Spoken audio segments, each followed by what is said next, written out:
Hello children, we are back again with our session. Yesterday we have learnt about the invention of microscope, about Antoine van Leeuwenhoek and where the microorganisms are present. In that we are going through microorganisms in water. Different kinds of microorganisms are present in water and how we have to observe those microorganisms. In that, observing fungi. Yesterday we discussed about fungi. An example, good example for fungi is Rhizopus, which can be regularly seen in our daily life on bread mound, which is white or blackish in color. And when these Rhizopus spores, we call the upper portion as sporangia, it contains spores. When these sporangia burst, it releases spores. When these spores fall on the food particle, again it develops into new organism, a new individual. So next one is observing bacteria, where we can see bacteria. We can see bacteria not only in the water, everywhere, in the air, in soil, on our body, on hair, in our mouth, in our stomach. The example for the bacteria which is present in our stomach is Escherichia coli, we call it as E. coli, which helps in the digestion. So there are many different kinds of bacteria present around us, on our body and inside the body. There is no specific place for them to say. The biggest bacteria, Theomargaret namibensis, was discovered by Hedel and Schuchels in Namibia, which can be seen through our eyes. Now we will go through the activity. Take some buttermilk or curd. Keep it over slide. Just lightly heat it for 30 to 30 seconds on the lamp. Then add crystal violet to it and observe under microscope. You can see the slide. The view which can be seen under microscope is this a circular one. You can see the rod-like structures. Yesterday I said the bacteria of different shapes. Based on the shape, they have different names. So the rod shape, it is called bacilli. That's why we call it as the bacteria which is present in the milk is lactic bacilli. Just now I said Escherichia coli. That Escherichia coli is circle in shape, whereas this lactic bacilli is rod shape when you observe under microscope. I said the lactic bacilli is good example which can be seen in our daily life in the curd. How it will develop in the curd? What is the process? Why it will grow only in the milk? Why not in water or any other sources? See, the bacteria, it too require food materials, temperature. Why? Because it also grow and multiply, divide. We call it as cell division.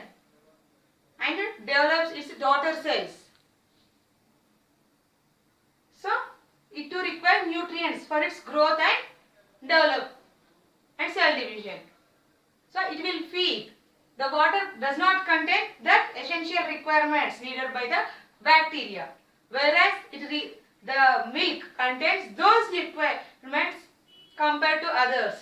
That's why it will grow very soon in bacteria, within hours, depending upon temperature. If you observe in the summer, it takes only 3 to 4 hours to grow. Means to prepare milk from milk to curd. Whereas in the winter, it takes 7 to 8 hours, sometimes 10 hours, depending upon temperature. If you observe the summer, the temperature is high, so it took less time. Whereas in the winter, it requires more time to convert milk into curd.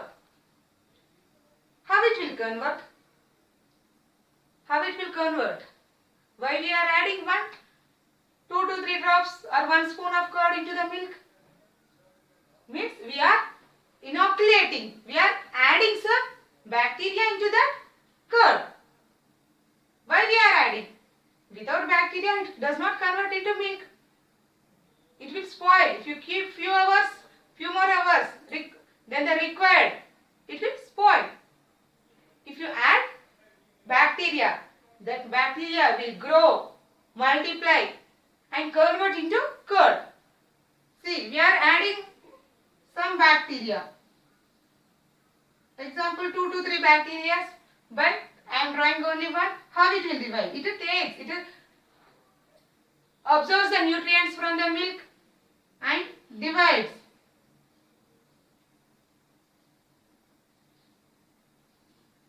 How the division will take place?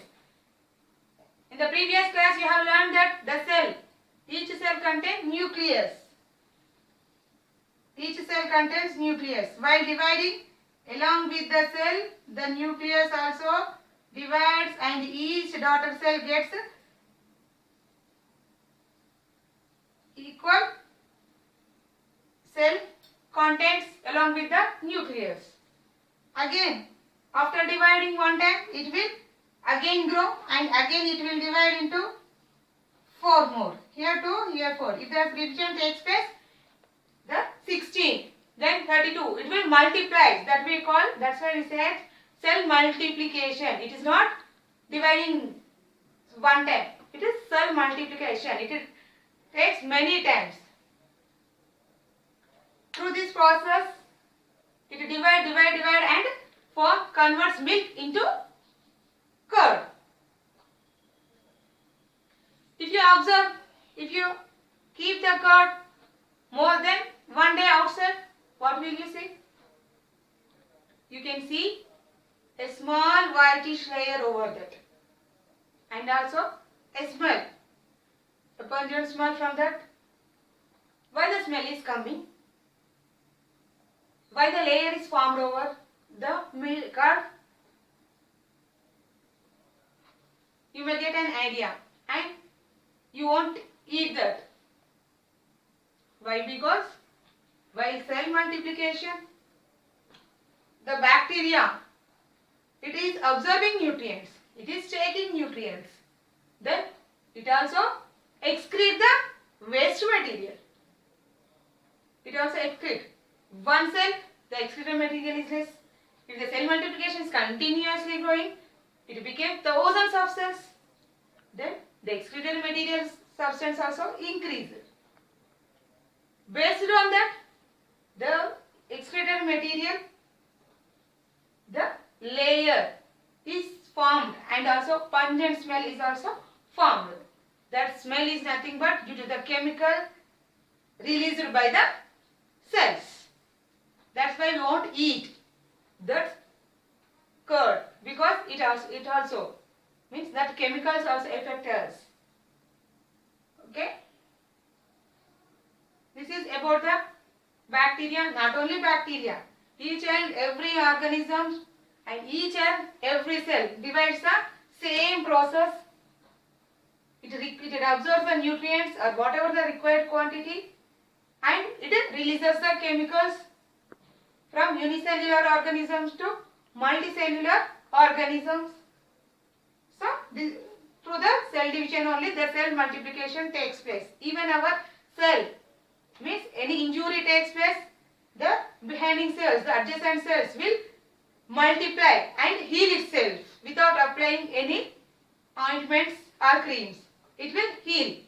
But we are applying some ointments because to prevent pus formation. How the pus is formed? Why the pus is formed? Because of the microorganisms surrounding us. When the microorganism fall on our wound, it will cause some, it will release some chemicals. Due to that chemicals, if the microorganism are harmful, it releases some chemicals. Due to the chemicals, the pus is formed. And that is nothing but we will call it as infection. And then we'll keep some antiseptic creams. Next one, observing algae.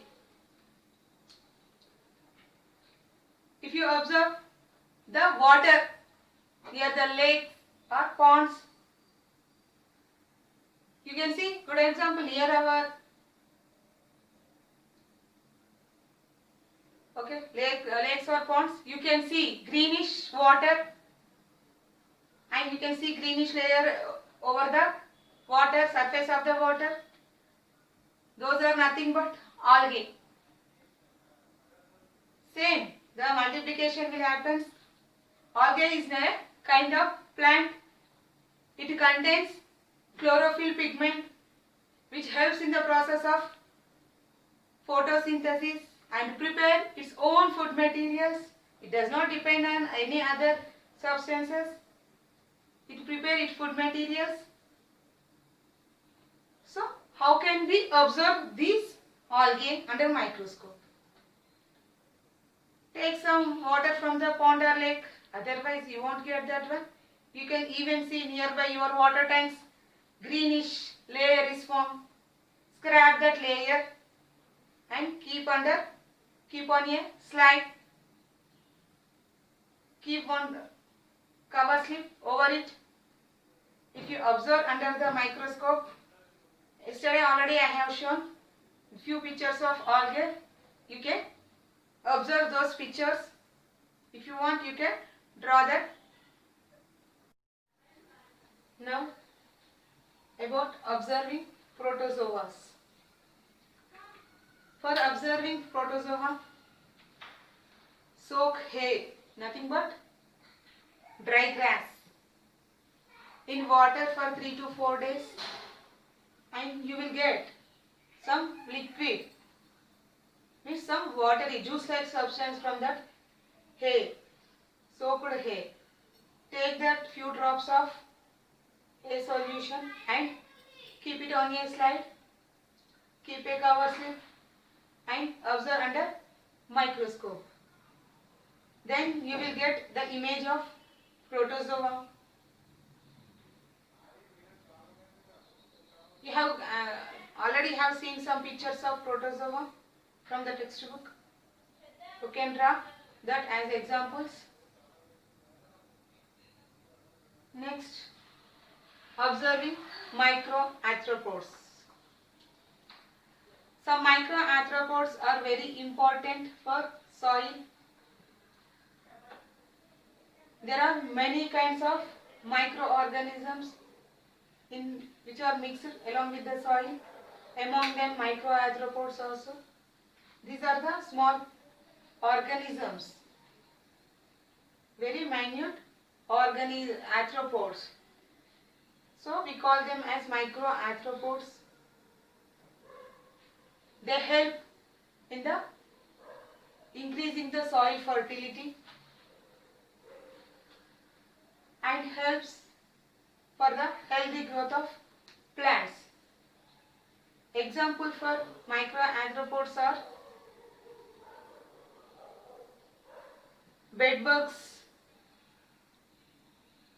eyelids.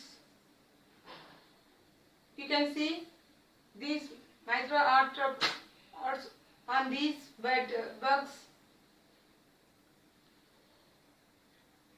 These microorganisms help in the soil fertility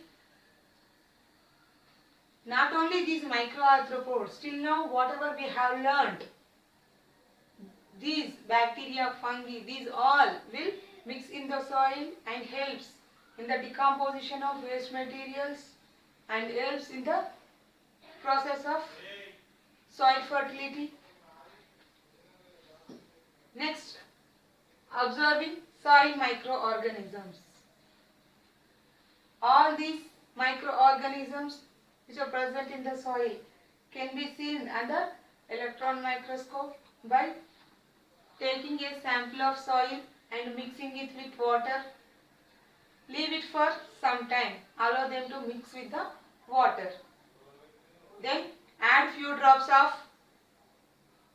this dissolved soil solution on a slide.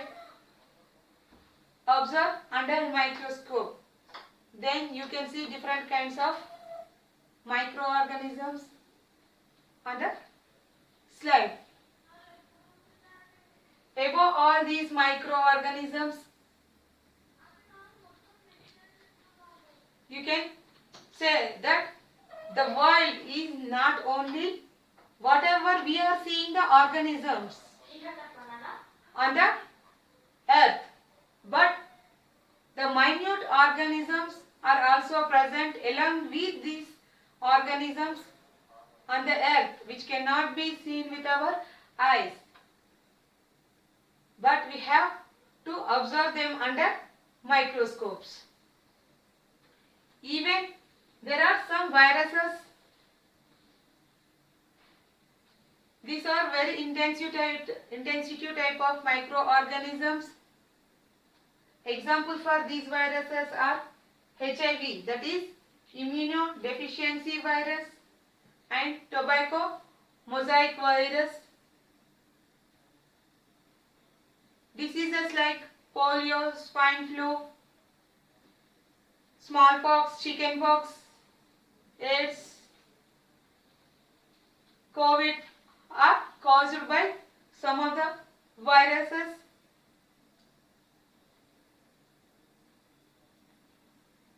There are some microorganisms which are not only present inside our human beings and our body, but also inside many organisms on any other plants and animals. Some are living as parasites. You have known about parasites and symbiotic life with some other organisms or plants. There are many diseases are caused by the microorganisms.